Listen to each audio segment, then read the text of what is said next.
Hello students. तो इस video में हम सॉल्व करें NCERT exemplar book exercise 3.2 from chapter pair of linear equations in two variables. Do the following pair of linear equations have no solution, justify your answer. तो आपको यहाँ पे equations दी हुई है और आपको बताना है कि ये जो सारी इक्वेशंस है इनके नो सॉल्यूशन है। तो नो सॉल्यूशन की क्या कंडीशन होती है? जब लाइंस क्या हो, इस तरह से पैरेलल हो। जब दोनों लाइन पैरेलल होगी, कभी जब सोल्यूशन आने के लिए दोनों लाइन को इंटरसेक्ट करना पड़ता हो, तो इंटरसेक्ट जब नहीं होगी तो सोल्यूशन कहां से आएगा? तो हमारे पास थ्री कंडीशन होती है, या तो लाइन इंटरसेक्ट करे, या पैरेलल हो, या कोइंसाइड हो। कोइंसाइड हो मतलब दोनों लाइन की सेम इक्वेशन है, एक लाइन की इक्वेशन रेड कलर में और दूसरी की वाई में। तो ये इससे हमको यहाँ पे मिलते हैं ओनली वन सोल्यूशन, क्योंकि एक पॉइंट पे इंटरसेक्ट करिए, यहाँ पे दोनों लाइन एक दूसरे पर ओवरलैप कर रही है, तो इसको कॉन्सिडेंट बोलते हैं। तो इसको बोलते हैं हम यहाँ पे infinitely many solution. One solution, many solution, no solution. तो नो सोल्यूशन के लिए आपकी कंडीशन क्या होती है, अभी सिर्फ वही बता रही हूँ। A1 upon A2 equal to B1 upon B2 is not equal to C1 upon C2। अगर यहाँ पे ये कंडीशन होती है इन इक्वेशंस के कोफिशिएंट की, तब तो वो यहाँ पे इंटरसेक्ट नहीं करेंगे। अगर दूसरी कंडीशन हो जाती है तो वो इंटरसेक्ट करेंगे। तो हमने यहाँ कंडीशन लिख लिया कि we know that if A1 upon A2 equal to B1 upon B2 is not equal to C1 upon C2। अगर ये कंडीशन होती है तो equation has no solution because the lines are parallel. This is the condition of parallel lines. Now from first we have the equations 2x plus 4y equal to 3 and 12y plus 6x equal to 6. So first we have to write the A1, B1, C1 from equation number 1 and A2, B2, C2 from equation number 2. For this first we have to check that C1 and C2 are on left side or right side. They are always in one side. Okay. So here 3 is right side of the equation, 6 is right side of the equation. So if we want to change it from right to left, we can, but if we don't want, then same. Now from first equation, what we have? A1 equal to 2, B1 equal to 4 and C1 equal to 3. A coefficient of x is A1, coefficient of y is B1 and constant is C1. Now from second equation, A1, A2 12, coefficient of O.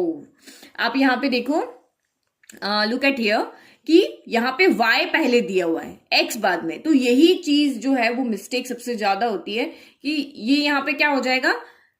अब जल्दी जल्दी में क्या करोगे, b1 को a1 a2 कर दोगे और x के कोफिशिएंट को यहाँ पे y2 b2 करके लिख दोगे। तो यही चीज यहाँ पे गड़बड़ हो जाएगी। a2 आपका यहाँ पे 12 ना होके क्या आएगा, आपका 6 आएगा। Here a2 is 6 बिकॉज ये इक्वेशन आपकी इस तरह से लिखी हुई, x पहले होना चाहिए, y बाद में होना चाहिए। Then next is B2. B2 is what? B2 is coefficient of y, that is 12 and C2 constant is 6. Okay तो ये मिस्टेक आपको नहीं करनी जो मैंने अभी यहाँ पे लिख दी थी। मैंने A2 को यहाँ पे कॉफिशिएंट देखा नहीं है किसका कॉफिशिएंट और सीधा लिख दिया। आपको ऐसे नहीं करना है, ठीक है। नाउ अब हम यहाँ पे चेक करते हैं क्या इसके सोल्यूशन नो होंगे या क्या सोल्यूशन होंगे। तो फर्स्ट हम A1 अपॉन A2 कैलकुलेट करते हैं। तो 2/6 हो गया, ये 2/6, 2 की टेबल में 2 आया 1 टाइम, 6 आया 3 time. Now B1 upon B2, तो ये हो गया 4/12, तो 4 की टेबल में 4 आया 1 टाइम, 12 आया यहाँ पे 3 time. Now C1 upon C2, तो ये हो गया 3/6, 3 की टेबल में 3 आया 1 टाइम, 6 आया 2 टाइम। तो आप यहाँ पे क्या देख रहे हो, A1 upon A2 B1 upon B2 के इक्वल है, बट ये दोनों C1 अपॉन C2 के इक्वल नहीं है। तो इसका मतलब यहाँ पे क्या हो गया कि ये लीनियर इक्वेशन की कंडीशन है। इसका मतलब हमें यहाँ पे सॉल्यूशन नो सॉल्यूशन मिलेगा। तो आप यहाँ पे क्या लिखोगे, here A1 upon A2 equal to B1 upon B2 but is not equal to C1 upon C2। तो यहाँ पे क्या लिखोगे, hence the pair of equations has no solution.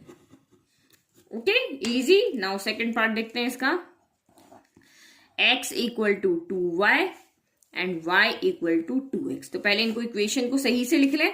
x plus का 2y उधर गया तो माइनस का 2y इक्वल टू 0 हो गया, प्लस का 2x उधर गया तो माइनस का 2x प्लस का y इक्वल टू 0 हो गया, ठीक है। अब सबसे पहले A1 लिखें, तो A1 आपका यहाँ पे 1 है, B1 y का कोफिशिएंट -2 है, कांस्टेंट आपका कुछ नहीं है तो वो आपका यहाँ पे 0 है। फिर A2 आपका यहाँ पे -2 है, B2 आपका यहाँ पे 1 है और C2 आपका यहाँ पे 0 है। ये A2 हो गया, इसका कोफिशिएंट B2 और ये C2 हो गया आपका यहाँ पर 0। अगेन आप चेक कर दें, A1 अपॉन A2 तो 1 ओवर -2 हो गया, यानी कि -1/2 हो गया।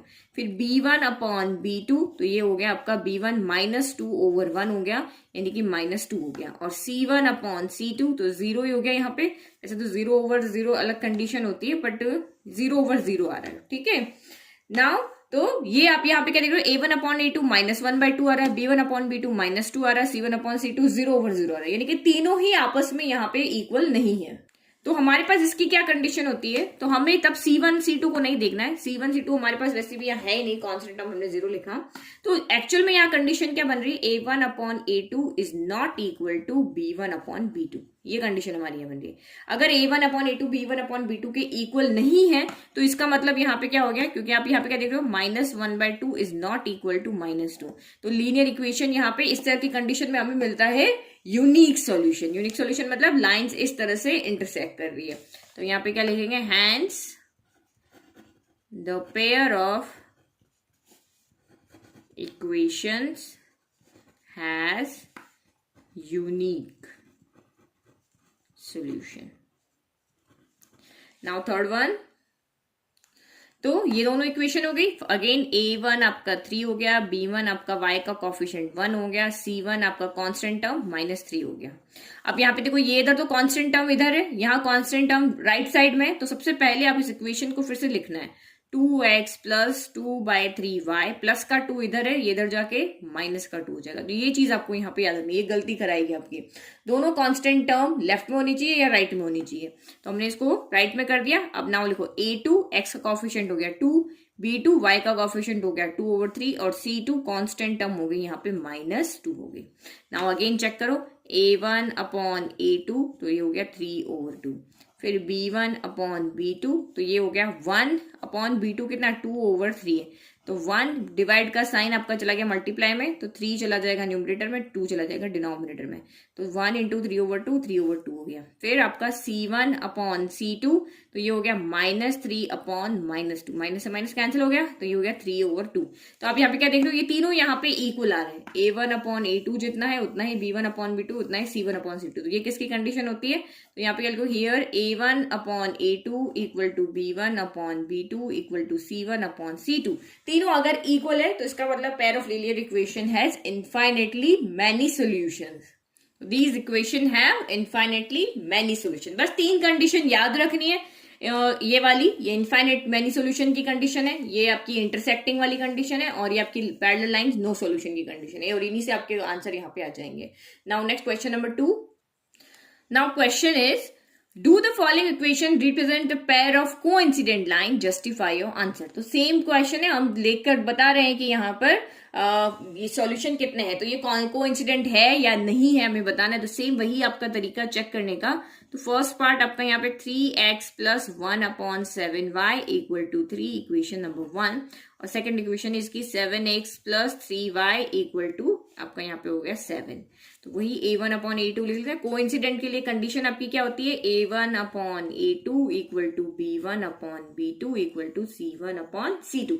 तो जब भी आपकी ये वाली कंडीशन आएगी तो आप कह दोगे कि है, अदरवाइज आप यहाँ पे क्या कह दोगे कि ये नहीं है। तो मैंने पहले वाले क्वेश्चन में भी यस नो करना लिख दिया था, तो आपको यहाँ पे लिख देना है। तो हम यहाँ पे इस वाली इक्वेशन के लिए लिख लेते हैं कि यस, जो पूछा था ना नो सॉल्यूशन, तो यहाँ पर है yes the pair of equation has no solution. और यहाँ पे क्योंकि आपको यस नो में आंसर देना था, तो इसके लिए आप लिखोगे नो, ये यहाँ पे ये इसको जस्टिफाई नहीं कर रहा है, और यहाँ पे भी नो हो गया।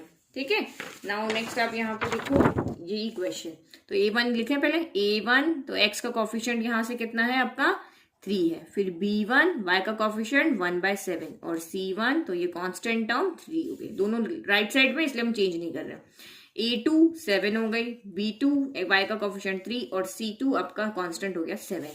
तो नाउ चेक करो, A1 अपॉन A2 तो ये कितना आ रहा है 3/7 आ रहा है, फिर B1 अपॉन B2 तो 3 और सॉरी 1/7 है, 1/7, B2 आपका है 3। तो इसको सॉल्व करो, 1/7 इंटू 3 के डिवाइड में कुछ नहीं 1, तो डिनोमिनेटर ऊपर चला जाएगा, डिनोमिनेटर नीचे आ जाएगा, तो 1/21 हो गया। फिर C1/C2, तो ये हो गया आपका 3/7 हो गया। तो यहाँ पे हम क्या देख रहे हैं कि A1/A2 B1/B2 के इक्वल नहीं है, लेकिन A1/A2 C1/C2 के इक्वल है, बट ऐसी हमारे पास कोई कंडीशन नहीं है। तो यहाँ पे आप क्या कंडीशन क्या आ रही है, A1/A2 is not equal to B1/B2। तो pair of equations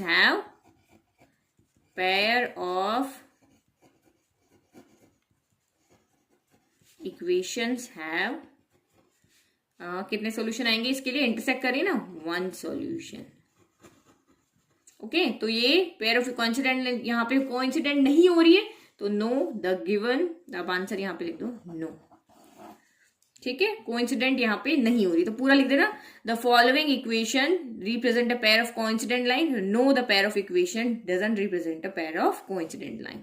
now second one आपका यहाँ पे हो गया -2x - 3y = 1, equation number 1।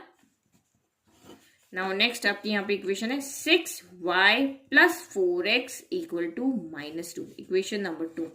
Again यहाँ से A1 A2 लिखते हैं, A1 x का कोफिशिएंट -2, B1 y का कोफिशिएंट -3, C1 कांस्टेंट टर्म 1। फिर यहाँ से A2 y का कोफिशिएंट 6, B2 x का कोफिशिएंट, यस फिर से वही मिस्टेक, A2 यहाँ पे 6 नहीं आएगा 4 आएगा, क्योंकि x का कोफिशिएंट होता है। तो या तो पहले से इक्वेशन को अरेंज करके लिख लो, 4x + 6y = -2। फिर y का कोफिशिएंट B2, तो ये आपका 6 हो गया, और कांस्टेंट टर्म आपकी C2, ये हो गई आपकी -2 हो गई। अब अगेन हम चेक करें, तो A1/A2, तो ये हो गया -2/4, तो ये माइनस एज इट इज, 2 की टेबल में 2 आया 1 टाइम, 4 आया आपका 2 टाइम। B1/B2, तो ये हो गया -3/6, तो ये माइनस का माइनस एज इट इज, 3 की टेबल में 3 आया 1 टाइम, 6 आया आपका 2 टाइम। C1/C2, तो 1/-2, यानी कि ये भी कितना हो गया, -1/2 हो गया।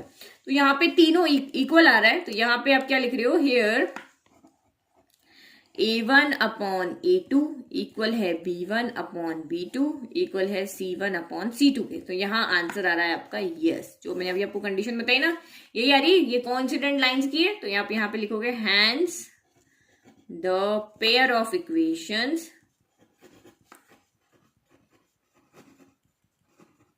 Have infinite solution. तो इनफाइनाइट सॉल्यूशन है, तो वो दोनों क्या करेगी, कोइंसाइड करेगी। ठीक है, तो ये हमने लिख दिया यस। नाउ थर्ड वन देखते हैं, third one is x/2 + y + 2/5 = 0 हो गया। फिर ये आपकी इक्वेशन हो गई 4x + 8y + 5/16 = 0, इक्वेशन 1 हो गई। इक्वेशन आपकी यहाँ पे हो गई 2। तो अब यहाँ से हम लिखते हैं, तो A1 कितना आ रहा है, A1 यहाँ से आ रहा है आपका, आ रहा है 1/2। अगर 2 होता तो मल्टीप्लाई में होता, यहाँ पे 2 डिवाइड में, तो इसको हम 1/2 लिखेंगे। और B1, तो B1 y का कोफिशिएंट, तो वो आपका यहाँ से आ रहा है 1, और C1, तो C1 आ रहा है आपका यहाँ पे आ रहा है 2/5। फिर इस इक्वेशन से लिखो A2 x का कोफिशिएंट 4, B2 y का कोफिशिएंट 8, और C2, तो ये हो गया आपका 5/16 हो गया। नाउ अगेन हम चेक करें, A1/A2, तो ये हो गया 1/2 और 4 हो गया A2। इसको सॉल्व करो, 1/2, ये 4 आपका डिवाइड में कुछ नहीं, 4/1 ले लिया, तो 4/1 आपका 1/4 हो जाएगा। तो ये आपका हो गया 1/8 हो गया। नाउ B1/B2, तो ये 1 और B2 8, तो ये तो सीधा आ गया। और ये आपका आ गया नेक्स्ट, आपका यहाँ लिखते हैं C1/C2, तो C1 कितना है, 2/5 है, C2 5/16 है। इसको सॉल्व करो, 2/5 × 16 ऊपर चला जाएगा, 5 नीचे आ जाएगा। तो ये आपका यहाँ पे क्या हो गया, 32/25 हो गया यहाँ पे। तो ये कौन सी कंडीशन हो रही है, A1/A2 B1/B2 के इक्वल है, बट दोनों C1/C2 के इक्वल नहीं है। तो यहाँ हम लिख लेते हैं here A1/A2 = B1/B2 but it is not equal to C1/C2। तो यहाँ पे पेयर ऑफ इक्वेशंस है, ये किसकी कंडीशन होती है, पैरेलल लाइंस की, तो नो सॉल्यूशन की कंडीशन है। तो इक्वेशंस है नो सॉल्यूशन, तो यहाँ पे अगर कोइंसिडेंट कर रही है तो नो, ये दोनों लाइंस यहाँ पे कोइंसिडेंट नहीं कर रही है। ओके, तो वही जैसे हमने पहला किया वैसे ही हमने सेकंड किया, बस थोड़े से यहाँ पे फ्रैक्शन में आ गए थे numbers. Now third one, are the following pair of linear equation consistent. अब ये क्वेश्चन पूछने का दूसरा तरीका, तो कंसिस्टेंट कब होता है, जब दो लाइन इंटरसेक्ट कर रही हो या वो कोइंसाइड कर रही है, क्योंकि हमें वहां पे एक्स और वाई की एक्चुअल में वैल्यू मिल रही है, हमें कुछ सोल्यूशन मिल रहा है। जब लाइंस इस तरह से पैरेलल होती है तो कभी भी इंटरसेक्ट नहीं करेगी, तो यहाँ पे नो सोल्यूशन हो जाएगा, और नो सोल्यूशन को हम कहते हैं इनकंसिस्टेंट। यहाँ पे कंसिस्ट करेगा आंसर, यहाँ पे आंसर कंसिस्ट करेगा, लेकिन यहाँ पे आंसर कंसिस्ट नहीं करेगा, तो इसको हम कहते हैं इनकंसिस्टेंट। तो ये दोनों कंडीशन पे, तो ये दोनों कंडीशन क्या होती है, A1/A2 is not equal to B1/B2, तो ये इंटरसेक्टिंग लाइन की कंडीशन है, तो आंसर आपका यहाँ पे कंसिस्ट करेगा। और दूसरा कौन सा है, तो A1/A2 equal to B1/B2 equal to C1/C2, इन दोनों कंडीशन पे आंसर कंसिस्ट करता है। और पैरेलल यानी A1/A2 equal to B1/B2 is not equal to C1/C2 पे आंसर हमारा कंसिस्ट नहीं करता है। तो ये दोनों अगर कंडीशन आ रही है तो हम कर देंगे yes the answer the following pair of linear equation consistent, otherwise इस कंडीशन के लिए नॉट कंसिस्टेंट। तो फर्स्ट पार्ट यहां पे देखते हैं। First is -3x - 4y equal to 12, equation number 1। 4y + 3x equal to 12, तो यहां पर भी ये इक्वेशन में x पहले होना चाहिए ताकि हमें कंफ्यूज ना हो, तो इसको पहले लिख दें। 3x + 4y इक्वल टू 12 हो गया, इक्वेशन नंबर 2। नाउ इसको सॉल्व करें। a1 कितना है, यहाँ से x का कॉफिशिएंट -3, b1 कितना है, y का कॉफिशिएंट -4, c1 कितना है, तो ये आपका यहाँ पर है 12। फिर a2 देखते हैं, x का कॉफिशिएंट 3, B2 देखते हैं, y का कोफिशिएंट 4, और C2 देखे तो यहाँ से 12। तो 1 बाय 1 देखते हैं। A1/A2 कितना आ रहा है, तो -3/3 आ रहा है, तो 3 से 3 कैंसिल हो गया, -1 आ गया। फिर B1/B2 कितना आ रहा है, तो ये आ रहा है -4/4, तो 4 से 4 कैंसिल हो गया 1 टाइम, तो ये -1 आ रहा है। नाउ C1/C2 कितना आ रहा है, तो 12/12, यानी कि आपका आंसर आ रहा है यहाँ पर 1।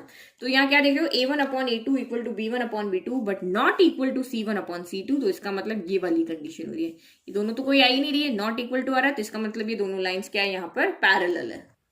तो हियर A1/A2 B1/B2 के इक्वल है, बट दोनों C1/C2 के इक्वल नहीं है, तो hence the equation has no solution. यहाँ पे कोई सोल्यूशन नहीं मिलेगा, सोल्यूशन नहीं है तो ये कंसिस्टेंट भी नहीं है, नो कंसिस्टेंट। ठीक है।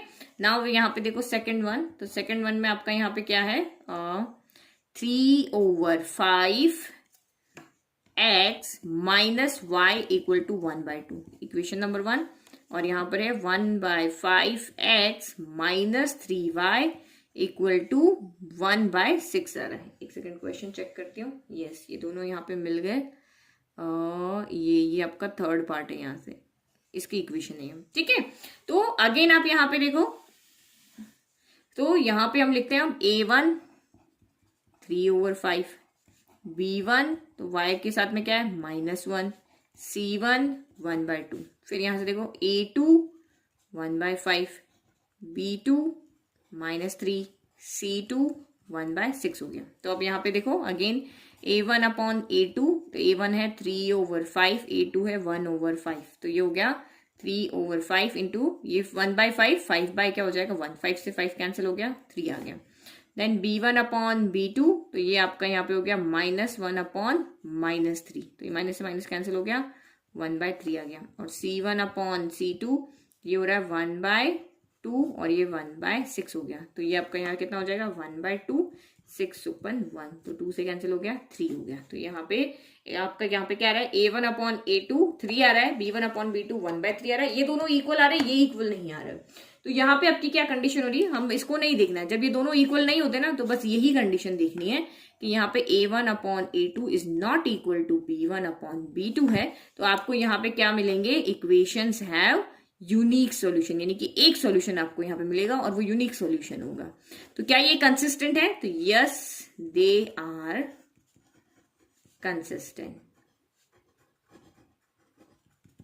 ओके, नाउ नेक्स्ट देखते हैं third one. Third one equation is 2ax + by plus का a है, ये a आपका इस तरफ है, मैं इसको इधर ही लेके जा रही हूँ क्योंकि यहाँ पे इक्वल 0, ये भी इक्वेशन इक्वल 0 होनी चाहिए।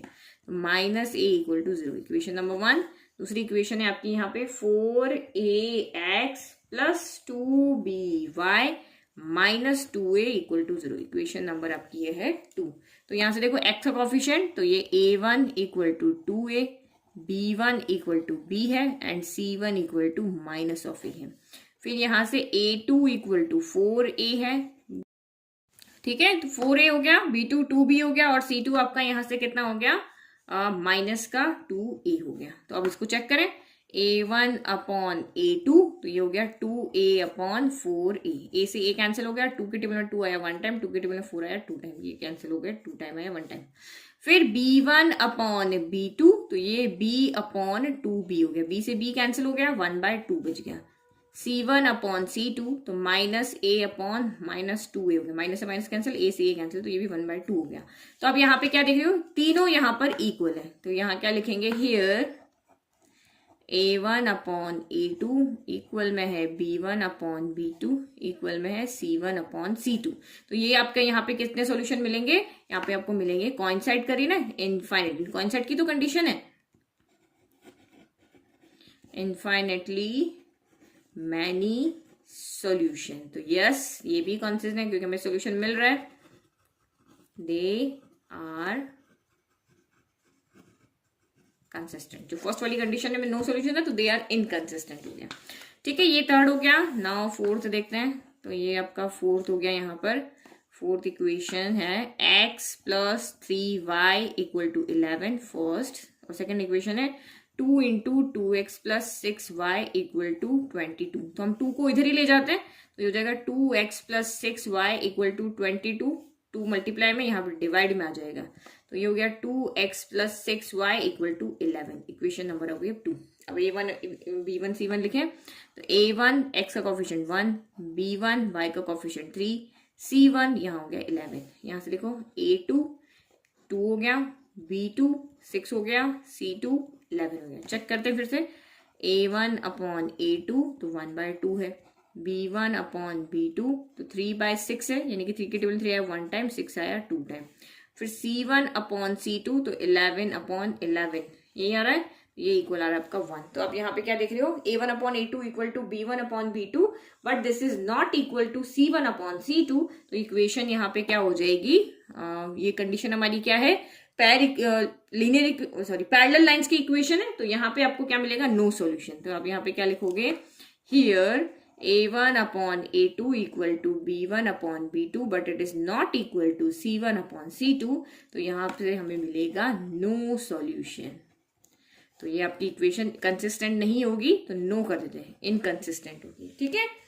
ये आपका यहाँ पे हो गया क्वेश्चन नंबर 3। नाउ 4 देखते हैं। आई होप आपको 3 क्वेश्चन करने के बाद तो अच्छे से समझ में आ गया होगा, कहाँ कंसिस्ट करता है, कहाँ नहीं करता है, कहाँ यूनिक होता है, कहाँ इनफाइनाइट सॉल्यूशंस होते हैं। तो now 4 question.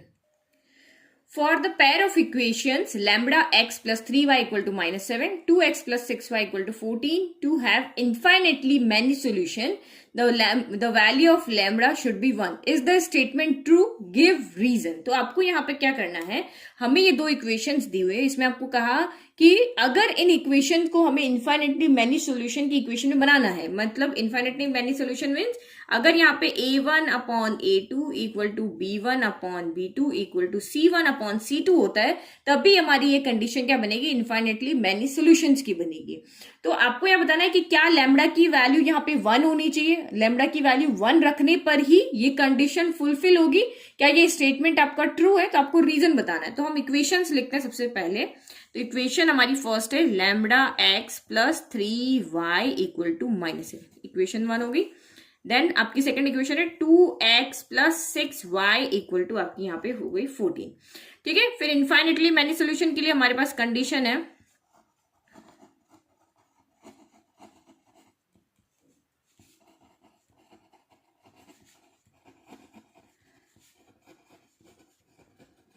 We have A1 upon A2 equal में B1 अपॉन B2 इक्वल में C1 अपॉन C2, ये हमारे पास कंडीशन होती है।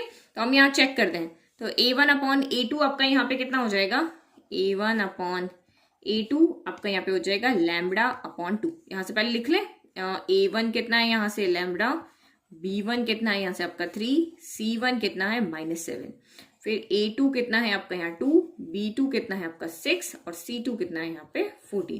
तो A1 upon A2 lambda upon 2 आ गया। फिर B1 अपॉन B2, तो ये आपका आ गया 3/6, 3/6 यानी 3 की टेबल में 3 आया 1 टाइम, 6 आया आपका यहाँ पे 2 टाइम, फिर C1/C2 तो ये हो गया -7/14, तो ये आपका यहाँ गया -7 के टेबल में 7 आया 1 टाइम, 14 आया आपका यहाँ पे 2 टाइम। तो अब आपको यहाँ पे बताना है कि लैम्बडा की कौन सी वैल्यू हम यहाँ पे पुट करें।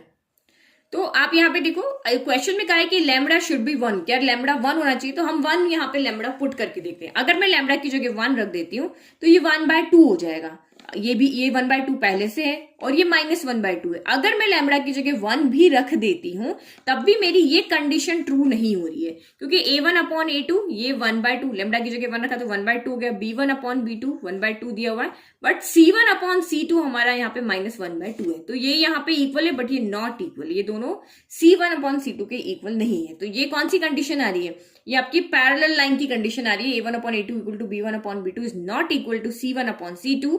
तो ये कंडीशन आपकी जो यहाँ पे चाहे लैम्बडा 1 भी रख दोगे तब भी जो पेयर ऑफ इक्वेशंस है ये आपकी यहाँ पे पैरेलल लाइंस को रिप्रेजेंट कर रही है जहां पे कोई सॉल्यूशन नहीं मिलता है। तो इसका मतलब नहीं है, ये स्टेटमेंट आपका यहाँ पे क्या है, फॉल्स है, क्योंकि लैम्बडा की किसी भी वैल्यू पर हम यहाँ पे पुट करें, चाहे 1 पुट करें, 2 पुट करें, 3 पुट करें, किसी भी वैल्यू के लिए ये तीनों कंडीशन हमारी यहाँ पे इक्वल नहीं आएगी। तो आप आंसर क्या लिखोगे, तो लैम्बडा की किसी भी वैल्यू के लिए हम B1/B2 को C1/C2 के इक्वल नहीं कर सकते हैं, तो the given statement is not true, इसलिए ये स्टेटमेंट आपका ट्रू नहीं है, क्योंकि ये तो कोई वेरिएबल है नहीं कि हम यहाँ पे कोई वैल्यू पुट करें और चेंज कर लें, बट हमें यहाँ पे वैल्यू पुट करके ये इक्वल आ सकते हैं, बट इन दोनों का हम कुछ नहीं कर सकते, ये कभी भी एक दूसरे के इक्वल नहीं आएंगे, इसीलिए ये स्टेटमेंट आपका ट्रू नहीं है। Now next 5th, now question number 5, for all real values of C the pair of equations x minus 2y equal to 8, 5x minus 10y equal to C has a unique solution। तो unique solution की क्या condition होती है, A1/A2 is not equal to B1/B2। तो हमें यहाँ पे C की वो वैल्यू रखनी है कि ये कंडीशन यहाँ पे फुलफिल रहे। तो आप यहाँ पे देखो, हम इक्वेशंस लिख लेते हैं पहले, तो ये हो गया x minus 2y equal to 8, equation number 1, 5x minus 10y equal to C, equation number 2। तो A1 यहां से कितना हो गया, 1 हो गया, B1 y का कोफिशिएंट -2 हो गया, C1 कांस्टेंट 8 हो गया, फिर यहां से A1 आपका यहाँ 5 हो गया, A2 आपका यहां से -10 हो गया यहां से, और C2 आपका यहां से C हो गया। तो हमें तो A1/A2 is not equal to B1/B2 चाहिए, बट यहाँ पे हम चेक करते हैं क्या हमारा यहाँ पे ये चीज आ रही है। तो A1/A2 कितना आ रहा है, 1/5 आ रहा है, और B1/B2 आपका यहां से कितना आ रहा है, तो वो आ रहा है आपका -2 डिवाइडेड बाय -10। तो माइनस से माइनस कैंसिल होगा, 2 के टेबल में 2 आया 1 टाइम, 10 आया 5 टाइम, और C1/C2 आपका यहां से 8/C आ रहा है। तो इस C से तो हमें वैसे भी कोई मतलब नहीं है, क्योंकि यूनिक सॉल्यूशन की कंडीशन के लिए हमें सिर्फ ये A1, A2, B1, B2 से मतलब है। और यहाँ पे आप क्या देख रहे हो कि A1/A2 और B1/B2 आपके इक्वल आ रहे हैं, ये भी 1/5 आ रहा है, ये भी 1/5 आ रहा है। तो मैं चाहे C की यहाँ कोई भी वैल्यू पुट कर लूं, ये तो मेरे हमेशा ही इक्वली तो रहेंगे।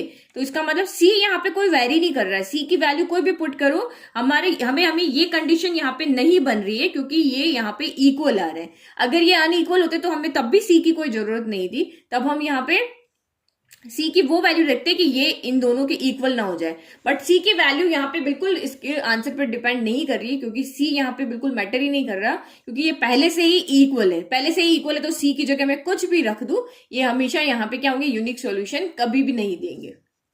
तो as A1/A2 equal to B1/B2, the system of linear equation can never have a unique solution। इसके कभी भी यूनिक सॉल्यूशन हो ही नहीं सकते हैं, क्योंकि ये कभी भी इस कंडीशन को सेटिस्फाई नहीं करेंगे। नाउ लास्ट क्वेश्चन, तो last question is the line represented by x equal to 7 is parallel to x-axis, justify whether the statement is true or false।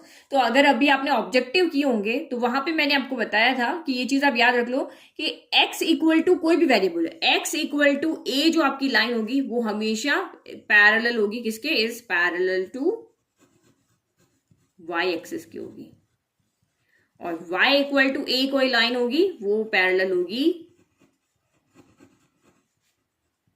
X axis के। तो जो x इक्वल टू 7 है वो line x axis के तो कभी भी पैरेलल नहीं होगी। तो यहाँ पे देखो, फिगर देखो, मैं ग्राफ में समझाती हूँ। ये मेरा ग्राफ है, ये x हो गया, x डैश हो गया, ये y हो गया, ये y डैश हो गया। x इक्वल टू 7 है ना, तो 1 ले लिया, 2 ले लिया, 3 ले लिया, ऐसे करके यहाँ पे 7 आ जाएगा। तो x इक्वल टू 7 का मतलब यहाँ पे क्या हो गया कि जितने भी आप कोऑर्डिनेट लो, मैं आपको जैसे रैंडम कोऑर्डिनेट बनाती हूँ, तो y कोऑर्डिनेट देख लो, जैसे ये x इक्वल टू 7 है ना, तो 7 1 x 7 हो गया, y की जगह आप जो भी पुट करते, तो ये जो लाइन, ये इन कोऑर्डिनेट को ड्रॉ करने से जो लाइन बनेगी ना, वही x इक्वल टू 7 से बनेगी। तो ये x इक्वल टू 7 है, तो ये आपकी इस तरह से लाइन बनेगी, यानी कि वो लाइन जिसपे x कोऑर्डिनेट हमेशा 7 रहे, y भले चेंज होता रहे। तो इसीलिए आपको कहा कि x इक्वल टू a, तो वो पैरेलल ऑफ y एक्सिस होगी, क्योंकि इस लाइन पे हमेशा क्या रहेगा, x आपका 7 रहेगा, चाहे आप कहीं भी किसी भी जगह पॉइंट ले लो, और y इक्वल टू a जो हमेशा पैरेलल टू x एक्सिस रहेगी। तो the line represented by x equal to 7 is parallel to x axis, तो no, this line is parallel to y axis. x equal to any number is parallel to y axis and y equal to any number is parallel to x axis, opposite ये होता है।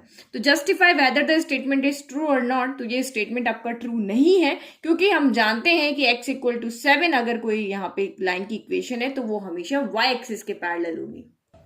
तो इस तरह से हम answer लिख देंगे, the given statement is not true as the line represented by x equal to 7 is of the form x equal to a। ये जो लाइन है वो x इक्वल टू a की फॉर्म में है, और जब आप इसका ग्राफ ड्रॉ करोगे तो line parallel to y axis होगी, इसीलिए स्टेटमेंट आपका ट्रू यहाँ पर नहीं है। तो आई होप आपको ऑल 6 क्वेश्चन पूरी एक्सरसाइज 3.2 अच्छे से समझ में आई। तो ये आपके 1 मार्क या 2 मार्क में इस तरह के क्वेश्चन आ सकते हैं, जहां पे आपको किसी वेरिएबल की वैल्यू फाइंड करनी है, या आपको वहां पे चेक करना है कि ये कंसिस्ट कर रहा है आंसर या नहीं कंसिस्ट कर रहा है, यूनिक सॉल्यूशन है, इनफाइनाइट सॉल्यूशन है। तो इस तरह के क्वेश्चन आपके 1 या 2 मार्क्स में ही आएंगे। Thank you.